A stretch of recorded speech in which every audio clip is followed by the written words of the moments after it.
putain, tu fais chier, t'aurais pu mettre autre chose en bruitage, je sais pas, une musique dramatique, ou bien alors une tension électrique. Ouais, mais on avait plus de budget. Ouais, bah enfin, t'aurais pu trouver autre chose. Ouais, mais on avait plus de budget. Épisode 5, la liste, écrit et réalisé par Chris Carter.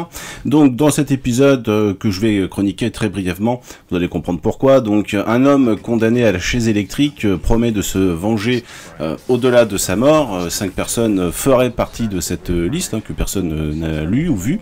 Et effectivement, une fois exécuté, le compte à rebours recommence. Donc il y a un sujet qui est intéressant, le décor est oppressant, il y a une espèce de lumière très particulière là qui caractérise l'épisode. Qui est très éloigné des autres épisodes. Vraiment, on a une atmosphère qui est intéressante. On baigne dans une sorte de brume verdâtre qui, en fait, motivé par l'envie de Chris Carter de recréer une sorte d'ambiance de sous-marin. Par ailleurs, l'intérieur de la prison a été entièrement reconstitué pour permettre de filmer sous tous les angles. On apprend ainsi dans le making-of que le budget d'écho a été dépassé. Alors, cet épisode bénéficie de la présence du regretté G.T. Walsh, qui a souvent été cantonné dans des rôles de salopard. Alors, notamment, celui que je retiens le plus, c'est Breakdown de... Ah, ça y est, j'ai un trou. Jonathan Mostow, voilà, c'est ça. Mostow, bon, le réalisateur de Terminator 3, qui était un film franchement très solide, j'avais vraiment beaucoup aimé, j'ai le DVD, mais je l'ai pas revu depuis une bonne quinzaine d'années. On a aussi Ken Foree, qui fait aussi partie de la distribution. Alors on sait jamais comment il s'appelle, parce qu'on le désigne la plupart du temps comme le Black qui jouait dans Dawn of the Dead, le zombie de George Romero, qui est vraiment le film matriciel du genre zombie. Donc les plus jeunes spectateurs de la chaîne, si vous l'avez pas vu, vraiment je vous encourage à le regarder, surtout si vous ne connaissez que le remake de Zack Snyder ou voilà les films de zombies totalement aseptisés qu'on peut voir ensuite. Now, George Romero brings us the most intensely shocking motion picture experience for all times. It gets up and kills. The people it kills get up and kill. This situation must be controlled before it's too late. They are multiplying too rapidly. Dawn of the Dead. Alors quand je dis aseptisé, c'est pas dans la présentation du gore, évidemment, on a eu beaucoup plus violent, beaucoup plus cradingue avec les Walking Dead, mais vous avez un fond, vous avez vraiment... j'ai envie de dire de la revendication, un point de vue, c'est surtout ça le plus important, le point de vue de Romero, qui fait encore que c'est un film qui, je pense, n'a pas bougé. C'est un film que j'ai archi poncé quand j'étais ado, mais là, pareil, je pense que Zombie, ça doit bien faire une quinzaine d'années que je l'ai pas revu. When there's no more room in hell, the dead will walk the earth.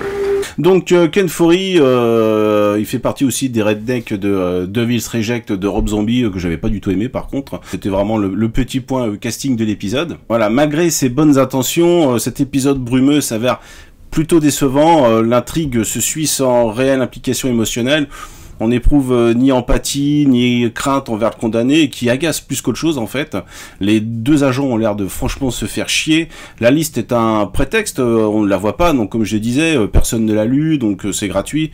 Dans le sujet, autant revoir The Deadpool, donc pas le film de super-héros, mais le 5e volet de la saga Dirty Harry, film plutôt mal aimé, et pourtant que je trouve tout à fait amusant. J'en avais brièvement parlé, j'avais fait une petite vidéo pour parler du numéro de DVD Vision consacré à la saga Inspector Harry et puis Clint Eastwood, donc un numéro chapeauté par David Fakrikian. C'était d'ailleurs la deuxième vidéo de ma chaîne qui a tout juste un an aujourd'hui, donc joyeux anniversaire à moi-même. Donc voilà, le 5e volet d'Inspector Harry, évidemment c'est sans doute le moins bon de la saga. Si vous n'avez jamais vu la saga, découvrez le premier. Le deuxième, franchement, je le trouve très sympa, et le 4e aussi que j'aimais beaucoup de Clint, mais je l'ai revu il y a 2 mois, et bon, je l'ai revu à la baisse.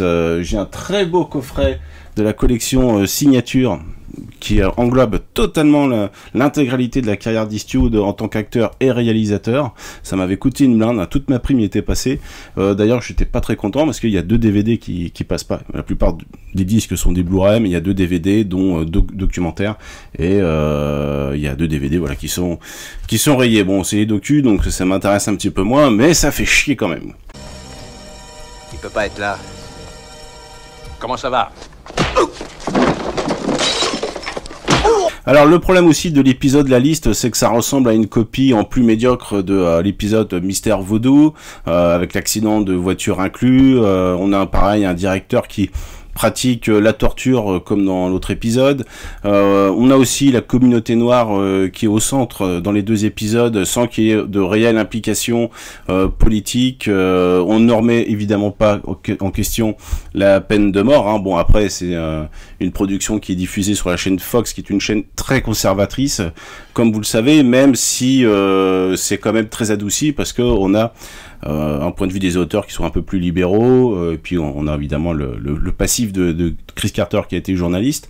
Après, il faut faire attention quand on parle de dénonciation de la peine de mort dans le cinéma américain, c'est très rarement le cas. Moi, j'ai toujours en exemple, on va rester sur Clint Eastwood, je me rappelais, je crois que c'était dans Télérama, que je lisais à l'époque, parce que ma mère était abonnée, en bon instit, et il y avait le film Jugé coupable, qui est pareil, un Eastwood très mineur, mais très très sympa, moi je le trouve très divertissant, surtout son personnage de journaliste Cutard, voilà, à 70 ans, il peut pas s'empêcher de tromper sa femme. Et dans ce film où il tente d'innocenter un condamné à mort, il y avait des journalistes français qui avaient parlé de vigoureux plaidoyer contre la peine de mort, alors que c'est pas du tout le cas, hein. C'est vraiment juste un suspense plutôt efficace dans lequel on va essayer de sauver ce pauvre type. Franchement, j'en ai rien à foutre de votre Jésus-Christ, et j'en ai rien à cirer de la justice en ce monde ou dans un autre. Tout ce que je vous demande, c'est... Vous avez tué cette femme, oui ou non? Bon voilà, alors, comme je disais, c'est très inspiré de Mystère Vaudou, c'est pas la première fois que la série s'auto-photocopie, et puis rappelons aussi que les histoires de vengeance d'outre-tombe, on en a eu 3 voire 4 dans la première saison, donc je dirais que c'est un épisode qui est paresseux, qui est pas imaginatif, les mises à mort sont quand même beaucoup moins fun, on les retient beaucoup moins en tête que celles de Mystère Vaudou, donc malgré tout c'est pas désagréable non plus, le rythme est bon. Moi je me souviens que le pré-générique, j'avais complètement oublié que c'était Carter qui avait réalisé cet épisode, j'ai même cru que c'était Rob Bowman au début, parce que on a voilà cette atmosphère brumeuse, extérieur nuit, là quand le taxi va chercher le bourreau, et donc j'ai été surpris que ce soit Carter. Après plus l'épisode avançait, et plus j'ai reconnu la patte un peu boiteuse du créateur d'X-Files. Moment fort, alors il y en a quand même un, c'est quand Scully, en pleine investigation dans une maison, voit un asticot tomber d'une bouche d'aération, ça va la guider vers un grenier dans lequel croupit un corps en état de décomposition avancée. Donc c'était un plan au choc, voilà, qui est plutôt sympa, j'ai bien aimé ce moment. Donc bon, c'est pas bien grave, et on va tomber sur des épisodes beaucoup plus sympas par la suite. Au suivant. N'essaie pas de me baiser, mon vieux, je te fous dans un tel état qu'il te faudra déboutonner ton col pour... Non, c'est pas ce que vous croyez.